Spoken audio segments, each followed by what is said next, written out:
Everyone, तो आज हम बात करेंगे आपका व्हाट इज़ टीडीएस। आपका टॉपिक कवर करने वाला हूँ बेसिक्स ऑफ टीडीएस। टीडीएस का मीनिंग क्या है, टीडीएस में कौन कौन सी पार्टी होती हैं, गवर्नमेंट को क्या ज़रूरत थी कि टीडीएस का कॉन्सेप्ट हम इंट्रोड्यूस करें। तो शुरुआत करते हैं। तो टीडीएस की फुल फॉर्म है हमारी टैक्स डिडक्टेड एट सोर्स, मतलब कि tax to be deducted at source, मतलब कि वो टैक्स जो कि एक सोर्स पर काटा जाना है। सोर्स मतलब सोर्स ऑफ इनकम जी, मतलब कि जब जब किसी पर्सन की इनकम होगी, इनकम कौन सी वाली, जो कि गवर्नमेंट ने हमारे कुछ सेक्शन के अंदर स्पेसिफाई कर रखी है। तो जो पर्सन उस इनकम की पेमेंट करता है वो कुछ पार्ट ऑफ इनकम आपका डिडक्ट कर लेगा और उसको हम कहते हैं आपका टीडीएस। दोबारा रिपीट करता हूँ मैं, जब जब किसी पर्सन को कुछ इनकम रिसीव होगी उन हेड्स के अंदर या उन सेक्शन के अंदर जो गवर्नमेंट ने हमारे स्पेसिफाई कर रखे हैं, तो वो पर्सन जो पेमेंट कर रहा है वो उस पर्सन को जिसको पेमेंट कर रहा है उसमें से कुछ पार्ट आपका डिडक्ट कर लेगा। तो अब हमारा टीडीएस की ज़रूरत क्या थी, गवर्नमेंट आखिर टीडीएस क्यों लाई। गवर्नमेंट को ये था कि जितने भी हमारे बहुत बड़े बड़े ट्रांजैक्शन होते हैं उनका जो सोर्स ऑफ इनकम है उसको पता लगाने के लिए कि आखिर वो इनकम हमारी जनरेट कहाँ से हुई है।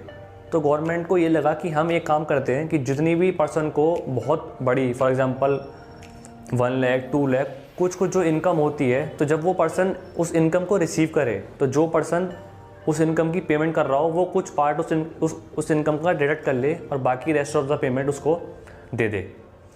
अब डिडक्ट कौन करता है, तो हमारी टीडीएस में आपकी 2 पार्टीज़ होती हैं। पहला होता है हमारा डिडक्टर, दूसरा होता है हमारा डिडक्टी।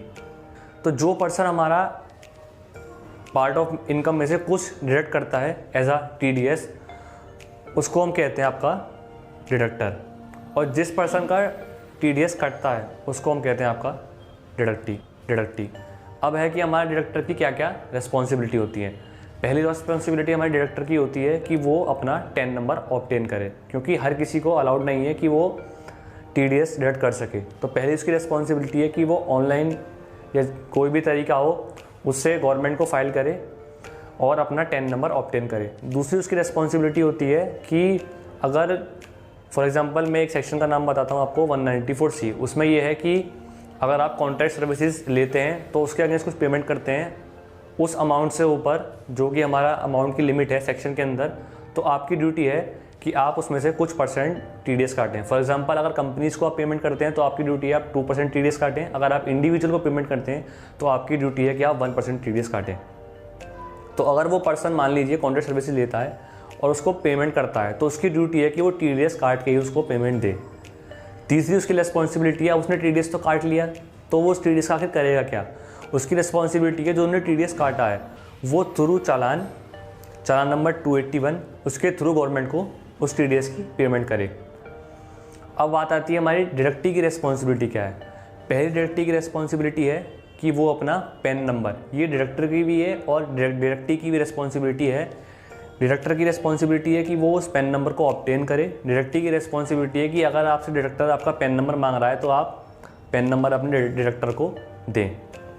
पैन नंबर क्यों बहुत ज़रूरी है। पैन नंबर इसलिए ज़रूरी है क्योंकि पैन नंबर से एक तो हमें पार्टी का स्टेटस पता लगता है कि पार्टी इंडिविजुअल है, फर्म है, कंपनी है। तो उसी तरह से हमको जो रेट है कि मान लो कंपनीज़ के लिए, क्योंकि ज़्यादातर कंपनीज़ के लिए रेट अलग हैं एंड इंडिविजुअल अदर्स के लिए रेट अलग है, तो उस पेन के थ्रू बहुत ही सिंप्लीफाइड हो जाता है हमें रेट डिसाइड करना कि किस रेट पर डिडक्टर आपका टीडीएस काटे। तो डिडक्टी की रिस्पॉन्सिबिलिटी होती है पहला कि वो अपने डिडक्टर से 10 नंबर ऑब्टेन करे, दूसरा अपना पैन नंबर डिडक्टर को दे ताकि at the filing of income tax return deductee उस टीडीएस को क्लेम कर पाए। तो मेरे हिसाब से आपको ये सब क्लियर होगा कि डिडक्टर कौन था, डिडक्टी कौन था, गवर्नमेंट क्यों लाई इस कॉन्सेप्ट को, क्या ज़रूरत थी।